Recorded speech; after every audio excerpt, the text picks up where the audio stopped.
Now we'll start our poetry reading in English. Before that, release of the book Map of Morning by Alvin Pang is scheduled.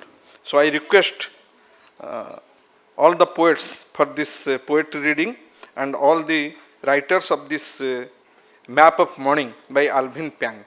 Requesting Alvin Pang. Mr. Chinmoy Jena, please come. Please come. Gopika Jadeja, Lana Derkak, Mallika Sakya, M.K. Ajay, Manu Das, Dr. Satya Mahanti, Sonja Manojivak, Sukrita Paul Kumar, C.P. Levin Byron.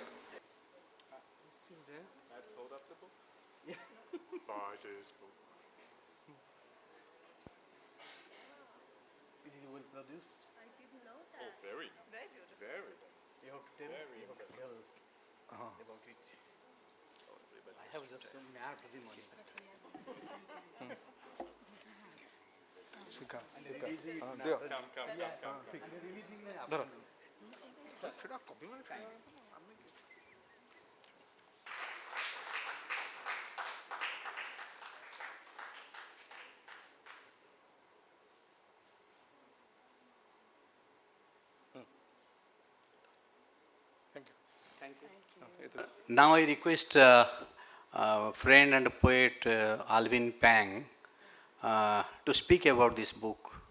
Good afternoon. Thank you for having me. So, it's the first time I'm actually seeing this book as a book in my hands. As with many of us, I was swept into this project by the force of nature, that is Manu, our friend. And, we were told to send poems to do with, the theme Map of Morning. And of course, like good poets and good boys and girls, we did. And this book emerged. It is a beautiful, beautiful product, and it seems to have brought together, in a very short time, a wonderful array of voices from all over the world to do with a theme that at first seems to be quite open and quite general, but on deeper investigation has more layers to it. And I would urge you all to take a look at the book itself. What can we say about a book titled Map of Morning? Well, maps I quite enjoy and quite love. A lot of my own writing has to do with place, with mappings of various natures. But as for mornings, well, all I can say is I'm not exactly a morning person. Mornings to me are fraught with anxiety and uncertainty. I wake up and I wonder, what am I supposed to be doing today? And before my morning coffee, I'm barely human. But it strikes me also that the world of poetry is a little bit like that, where the ambiguity is very much part of the point. We are, after all, in a world where the language of certainty has us in its grip. We hear about all kinds of certainties in the world, the language of the economy, the language of power, the language of war, of occupation, of colonialism, is fraught with certainties, fundamentalisms, things we think we are sure of. Whereas the language of poetry, I think, speaks more to questions than to answers, and I think that is its great value. Because who then speaks for the vulnerable? Who speaks for what we do not know? Who speaks for what the body has remembered and what the body forgets? I think in a world where certainty has led us, I think, astray and to blood, we need the language of poetry, the language of the vulnerable, to remind us of what it means to be human, what it means to be wounded, what it means for us to be imperfect and to need one another and to not know as much as what we know.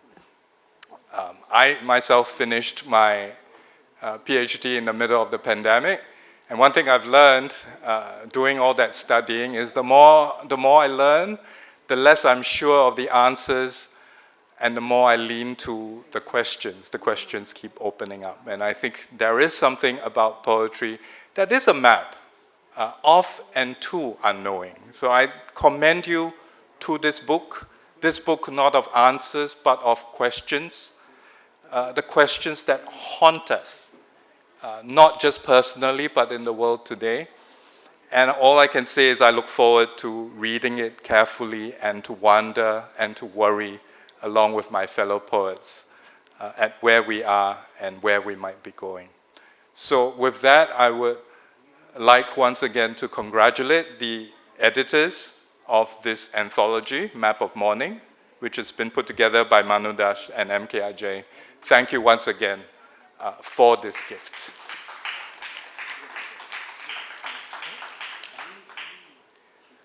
We are going to have a reading. Nothing beats having the poets themselves and the poetry itself speak for itself. And beyond that, your guess is as good as mine. So I thought I would read a few poems from this anthology and then hand over the mic to my fellow poets to read what they will. The first piece I'm going to read is called Obad. And it was, I would love to dedicate this to an old friend who was there when this poem was first written, way back in 2002 at the Iowa International Program. And this was written then. And at that time, I had just encountered the writing of the late Palestinian poet Mahmoud Darwish. And he had this beautiful line that just sent shockwaves through me. And the line was, "My love, I fear the silence of your hands."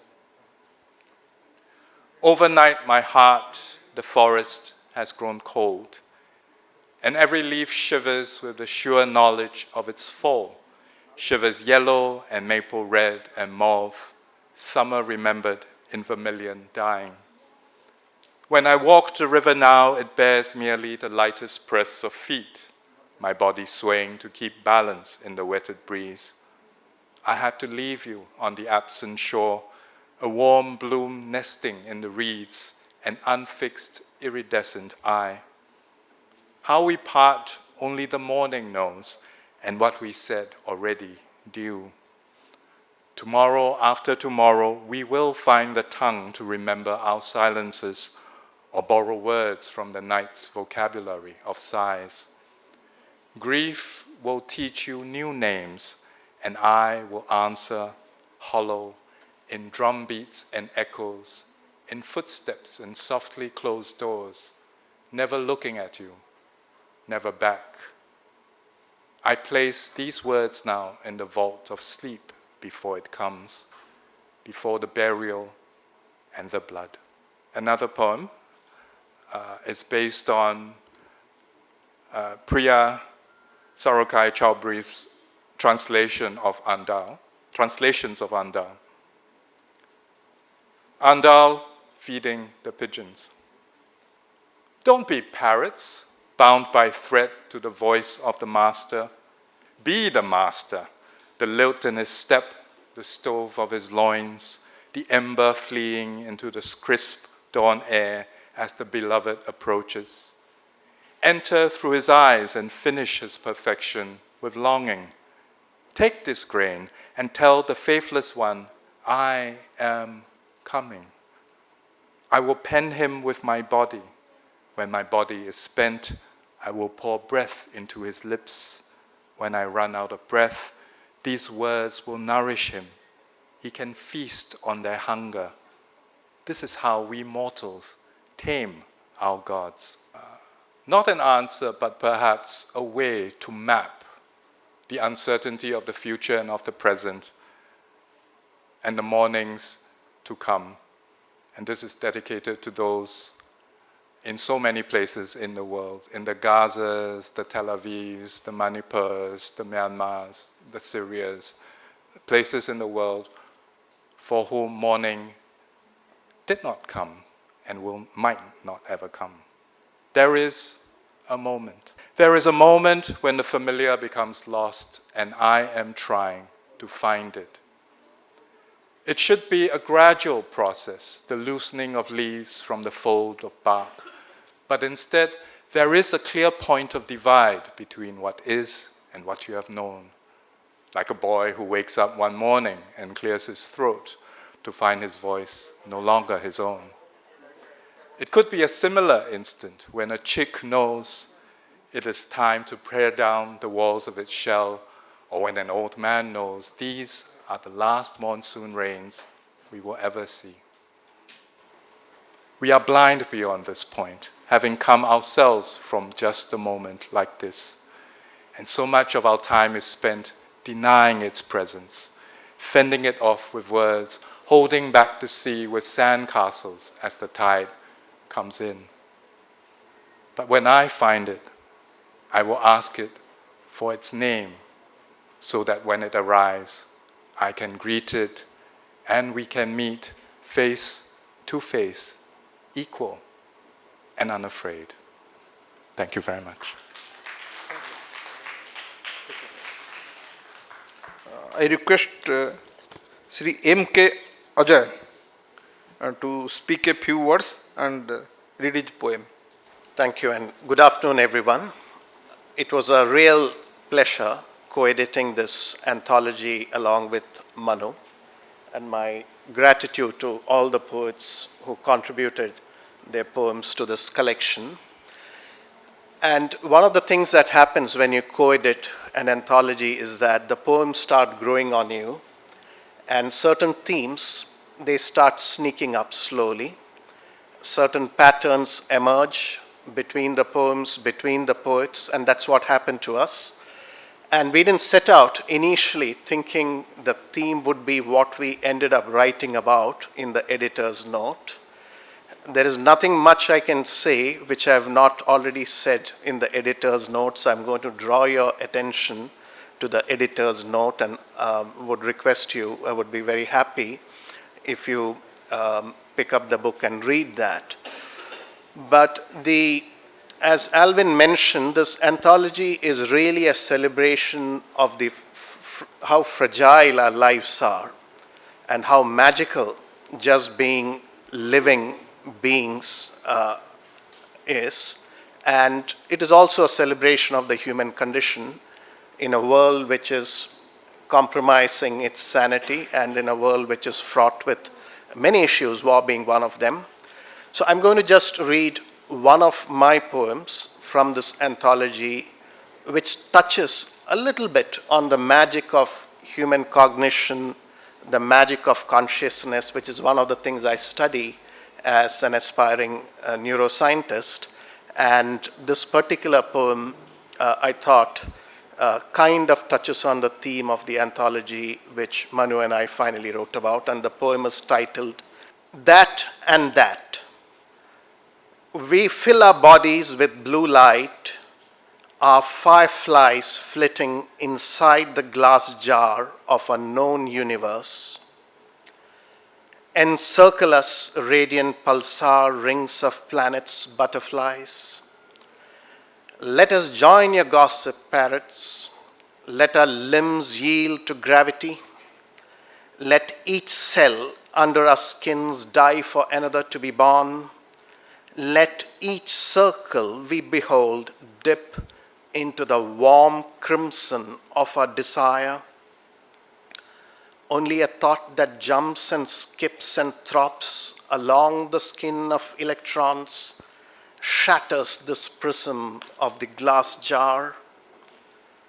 It breaks an eggshell in my mind. It unsettles the placid ocean, ripples out like a muddy tsunami. Quote, stillness. Quote, body's slow heat. Quote, the pause between words which parrots utter. I am that. I am that. Quote, the gospel of self, but quote, the truth of non-self. We watch this glass jar brighten, the universe shimmer like fireflies. Thank you. With that, let me request all the poets on stage maybe to come and read a couple of your poems and to celebrate this anthology. Thank you very much. Thank you, sir. Now I request Sukrita Pal Kumar. Madam, please come and read your poem. So I'm going to read two poems, and I think I'll allow the poems to speak for themselves and not speak about them. But I'm delighted to be as part of the anthology. I'm delighted to be in there. And I don't know how I could map myself, but certainly the morning can be mapped. So I'll read two poems. One is called Dreamcatcher. I must reach the forest in time, before the break of day each day, to pick some dreams scattered in misty darkness.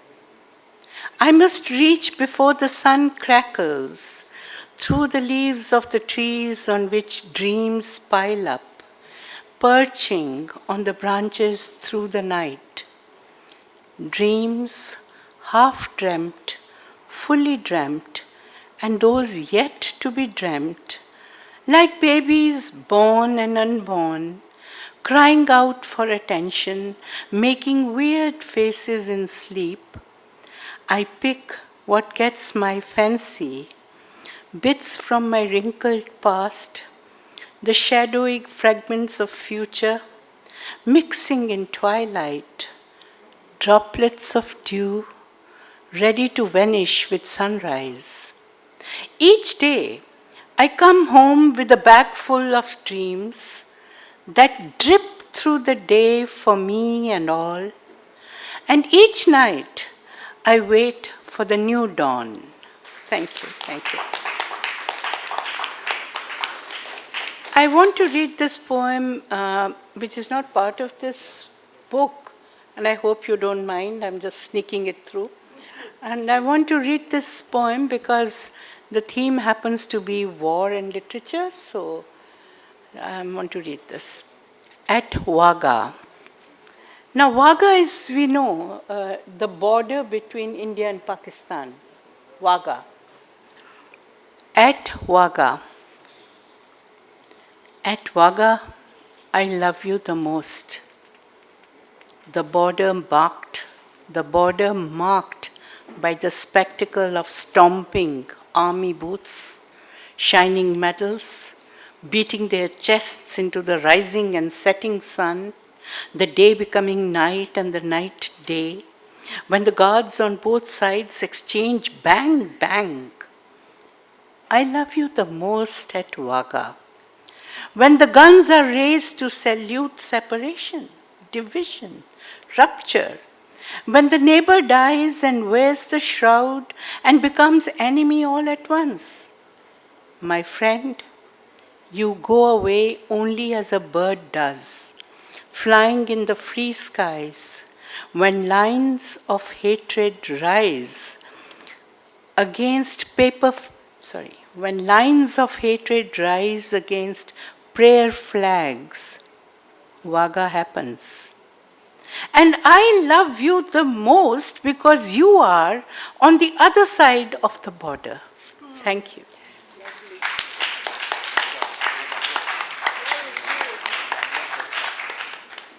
Hello, Lana. Now it's your turn. Peace without a passport. Peace is a world traveler, but often it easily packs its suitcases and leaves people on the ground. Sometimes it leaves the biggest suitcase, like it will come back. Years can even go by until it fulfills its promises which it gave while living. Most often it leaves us in silence. Or maybe it still speaks, only then we all speak a different language.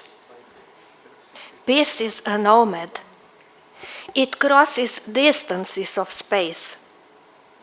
Somewhere they are encouraging it to a change of place, elsewhere getting used to comfort so it hardly gets up from the harmony of sand or an armchair. War and peace unscrew and screw bolts of our duration, so peace is also a mechanic. and the poet. Its harmonious movement of the tongue gives rhythm to the waves, setting the slope like a pillow for the animals, using the wind to massage the spines of the plants. In the middle of a monsoon, peace can write the laws of the sun inside of us. Vote on the clear regulations. It passes the border without a passport, outsmarts the customs officers who can't stop it. When it moves away, it is like a thunder in heaven's quarry. But actually, someone has mined the peace.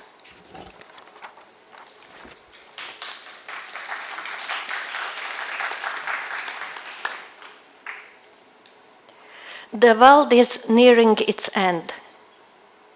The world is nearing its end, while the boy in a short-sleeved tee and Bermudas attempts to tame the wheat.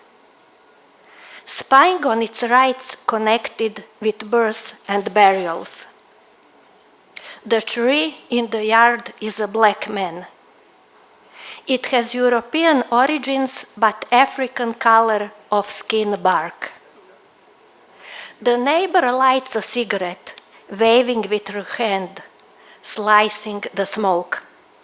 She says, "I've nurtured my trees to grow slender, yet they have become fat like a listless housewife. To grow forest-like, but they have taken the traits from my character. The world is nearing its end. Every time a mountain burps, a volcano erupts somewhere. The dormant earth lifts its eyelid and the chasm opens. On the path from the yard to the mountain lurk many surprises. There fits a cavern, the Red Khmer and the Revolution, the American Marine. While they all clutch weapons, the earth does not stop turning. The ire this morning changes God, holding the earth on its palm like a globe, which now and then he shakes only because of the snow. Bones of silence. Even silence has bones. I wonder what kind of sound they make and how much rheumatism they can attract.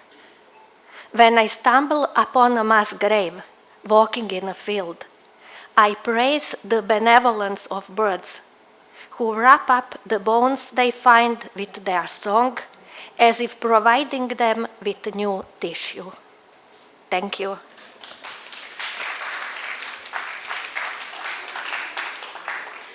Thank you, Lana Darkak. Beautiful poems, yours. And we enjoyed it. Now I invite Sonia Monialovic to recite her poems. I'm very happy and grateful to be invited here for the first time. Thank you, Manu Dash. Thank you, selectors of the anthology.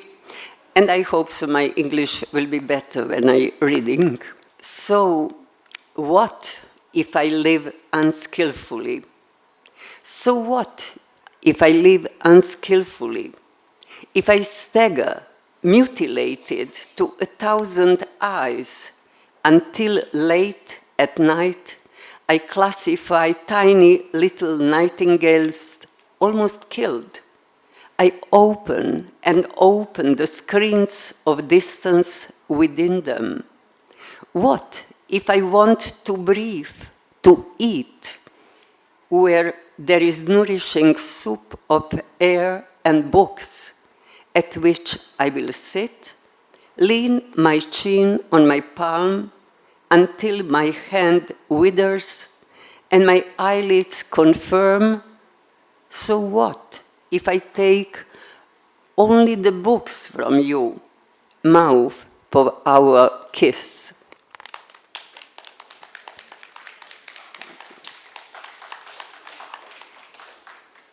Drawing oneself is the easiest. Drawing oneself is the easiest. En route, definitely en route.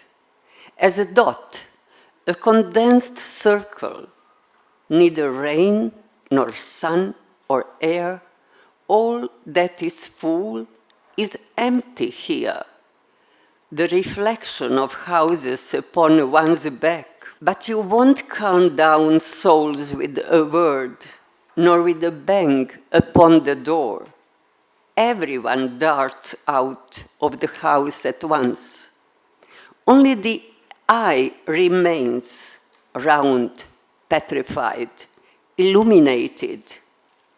That's the easiest thing to draw, the smile we need, a blazing will, a prayer's mill, to grind and grind down what's already been ground until it turns a red, hot white.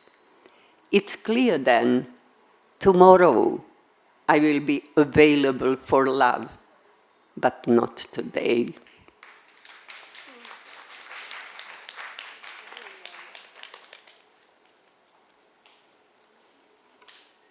Thank you, Sonia. Now I would request Gopika Jadeja. Namaskar and good afternoon.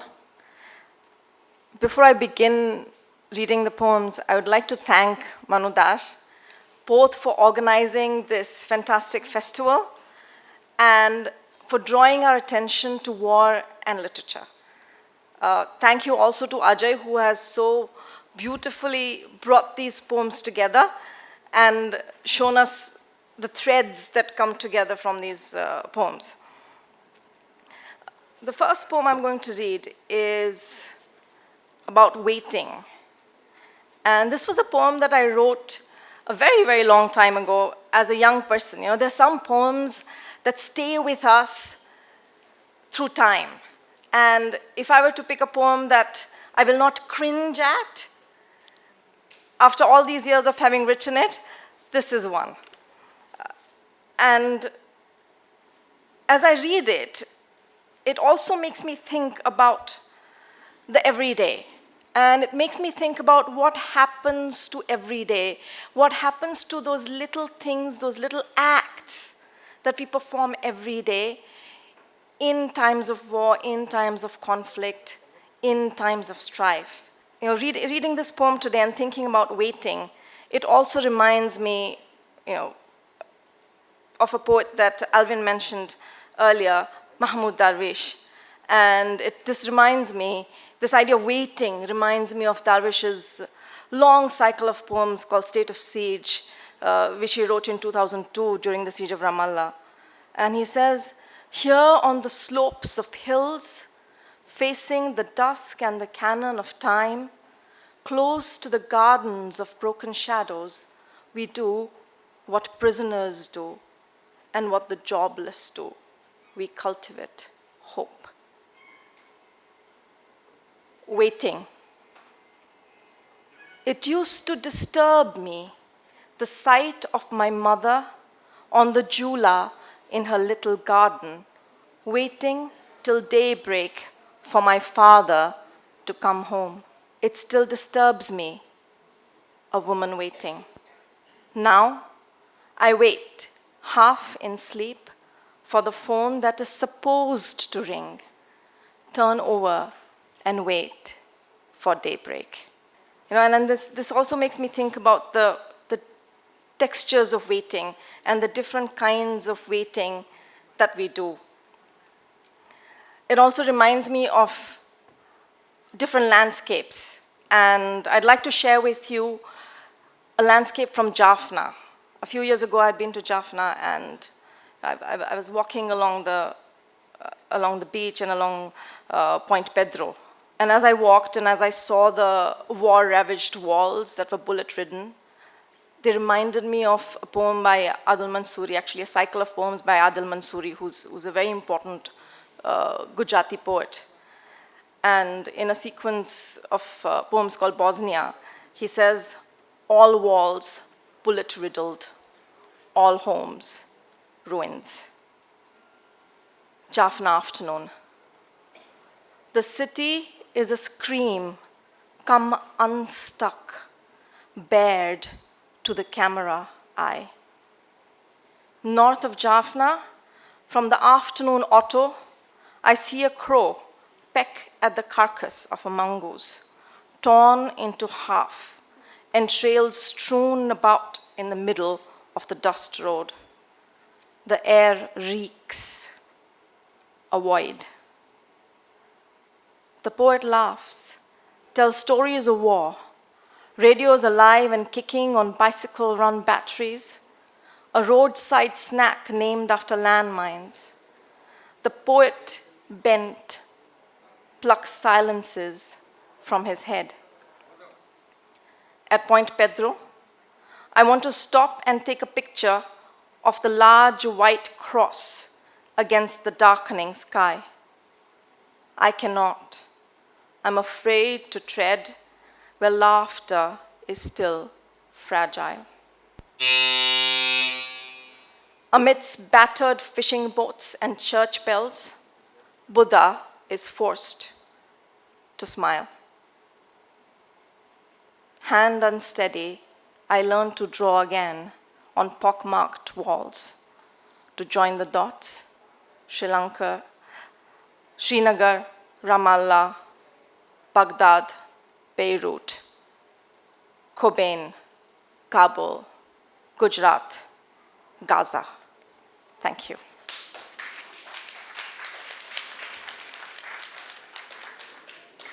Thank you, Gopika, for such heart-touching poems. Now I would request Dr. Satya Mahanti.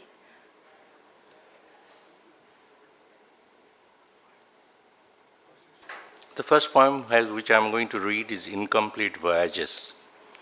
You'll recall that during the COVID time, when millions of migrants marched, some migrants slept on the railroad track and next morning they're not there. So this is a poem on that.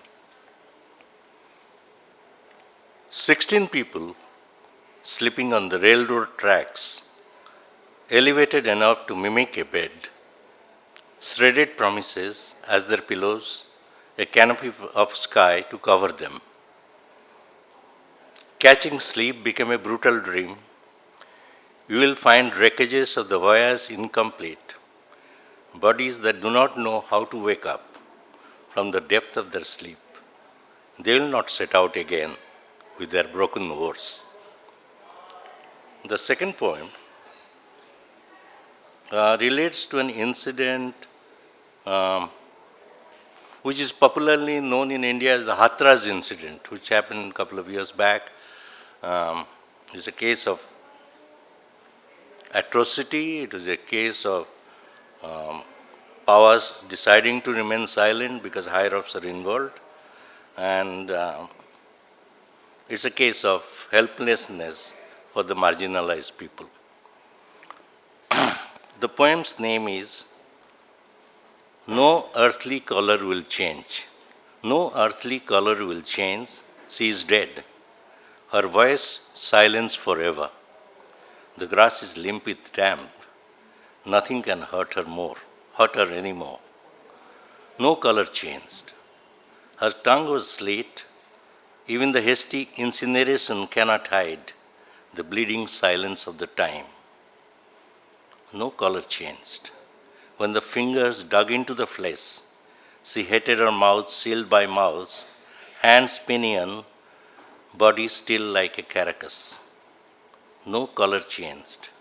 When the clear tears hung like melons, no fantasies but a muffled outcry, a violation fraying her apart.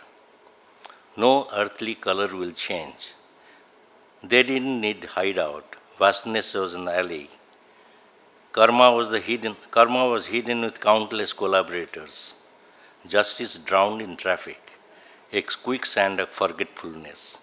It was past, buried in future. Thank you.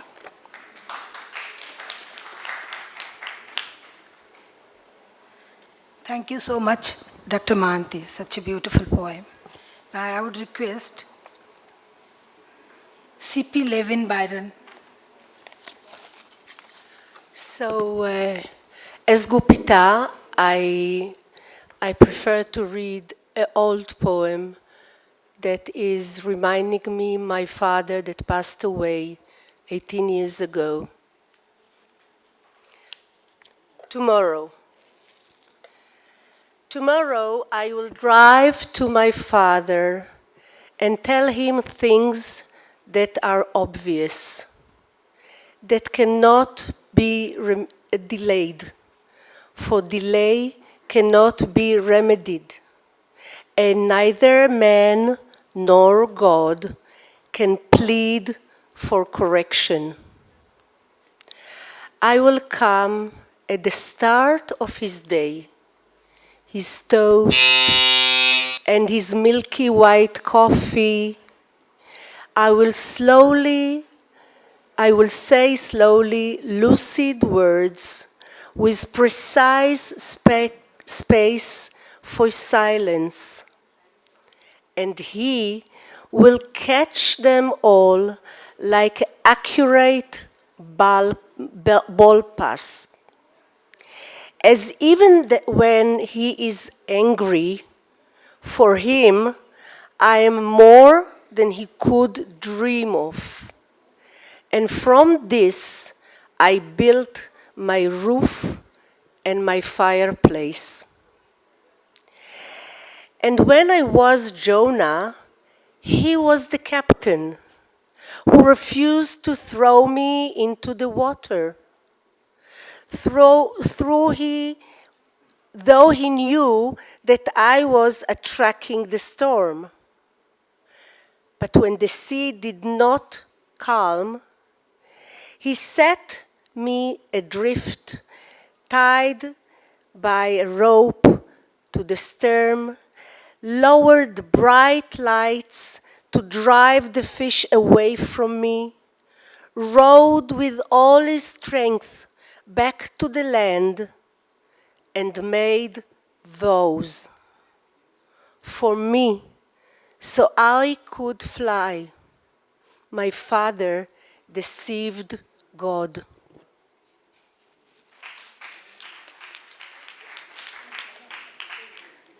Thank you all, dear poets, for illuminating the map of morning.